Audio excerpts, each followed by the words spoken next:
Do'stlar, mana Namangan viloyati Namangan tumanidagi Mullagiringdagi metan zapravkadagi holat. Hozir o'ta sovuq, muzlab o'ladigan holatda ob-havo emas. Kechalar buni zapravkada kecha ishlamagan, bu ishlayapti. Bu ochiq. Hozir soatimiz necha bo'ldi? 4 bo'lyapti. Bekitarkan deyapti. Ochiq tushuncha.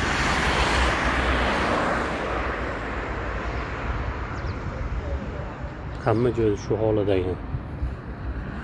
Bu nimaga ishlamayapti, nima yo'q. Kalonkada ham bitta ishchi bor ekan. Uspek qilolmadi. Nechta 10 ta kalonka bo'lsa, bitta ishchi ishlayapti.